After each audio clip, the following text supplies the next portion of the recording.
आदाब, नमस्कार, अस्सलाम वालेकुम नाज़रीन। पल पल न्यूज़ के न्यूज़ रूम से मैं हूं आपके साथ नदीम अकरम। सीजीआई रंजन गोगोई याद होंगे आपको।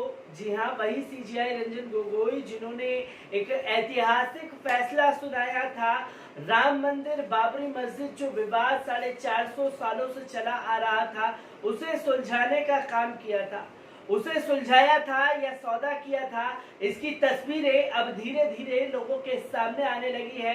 जहां नवंबर में सीजीआई रंजन गोगोई ने फैसला सुनाया, तो जनवरी आते आते उन्हें भारतीय जनता पार्टी की तरफ से इनाम दे दिया गया और उन्हें राज्यसभा भेज दिया गया।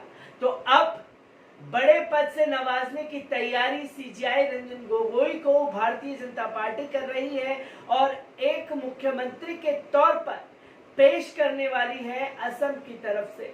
असम में भारतीय जनता पार्टी के मुख्यमंत्री उम्मीदवार रंजन गोगोई हो सकते हैं और इसका खुलासा किया है पूर्व मुख्यमंत्री तरुण गोगोई ने। आखिरकार तरुण गोगोई ने क्या क्या कहा है, एक बार उस पर नजर डाल लीजिए। असम के पूर्व मुख्यमंत्री और दिग्गज कांग्रेस नेता तरुण गोगोई ने शनिवार को कहा कि भारत के पूर्व मुख्य न्यायाधीश सीजीआई रंजन गोगोई अगले साल होने वाले असम विधानसभा चुनावों में भाजपा के मुख्यमंत्री पद के उम्मीदवार हो सकते हैं। पूर्व सीएम तरुण गोगोई ने मीडिया से कहा, मैंने अपने सूत्रों से सुना है कि मुख्यमंत्री पद के लिए भाजपा के उम्मीदवारों की सूची में रंजन गोगोई का नाम है। मुझे लगता है कि उन्हें असम का अगला मुख्यमंत्री उम्मीदवार प्रोजेक्ट किया जा सकता है। कांग्रेस नेता ने कहा कि यदि पूर्व सीजीआई राज्यसभा जा सकते हैं तो वे भाजपा के अगले संभावित मुख्यमंत्री उम्मीदवार के तौर पर भी सहमत हो सकते हैं। उन्होंने कहा, यह सब राजनीति है। अयोध्या राम मंदिर मामले के फैसले को लेकर भाजपा नेता रंजन गोगोई से खुश हैं। फिर उन्होंने राज्यसभा नामांकन स्वीकार करके धीरे धीरे राजनीति में कदम रखा।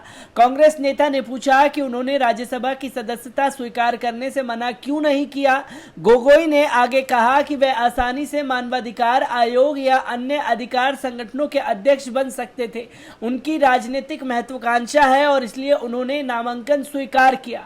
पूर्व मुख्यमंत्री ने यह भी घोषणा की कि वे असम में अगले कांग्रेस के संभावित मुख्यमंत्री उम्मीदवार नहीं होंगे। वे बदरुद्दीन अजमल के नेतृत्व वाले all India United democratic front, वामपंथी और क्षेत्रीय दलों सहित महागठबंधन बनाने की वकालत कर रहे हैं ताकि भाजपा को सत्ता से उखाड़ कर फेंका जा सके।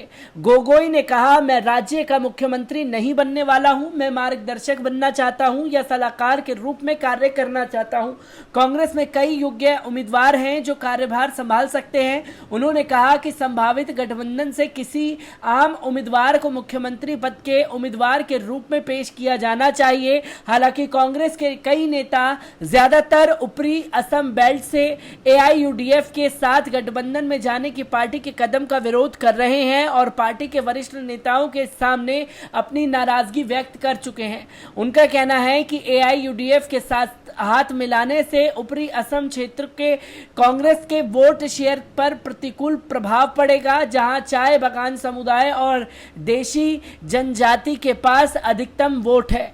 तो दोस्तों, आपने देखा कि बाबरी मस्जिद का सौदा करने वाले सीजीआई रंजन गोगोई पर भारतीय जनता पार्टी पूरी तरीके से मेहरबान हो चुकी है और अब जुडिशरी पर भी सवाल खड़े होते हैं। जहां राम मंदिर, बाबरी मस्जिद का फैसला सुनाया गया और वो फैसला कैसे सुनाया गया, अब उसकी तस्वीरें भी सामने आई।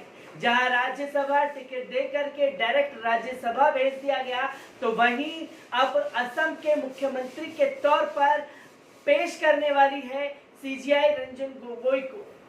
तो ये एक बहुत बड़ी खबर असम की राजनीति से हम लोगों के पास आई, जिसको लेकर के मैं आप लोगों के साथ जुड़ा था और असम से आने वाली तमाम अपडेट को लेकर के मैं ऐसे ही आप लोगों के साथ जुड़ता रहूंगा। तब तक के लिए दीजिए मुझे इजाजत। शुक्रिया।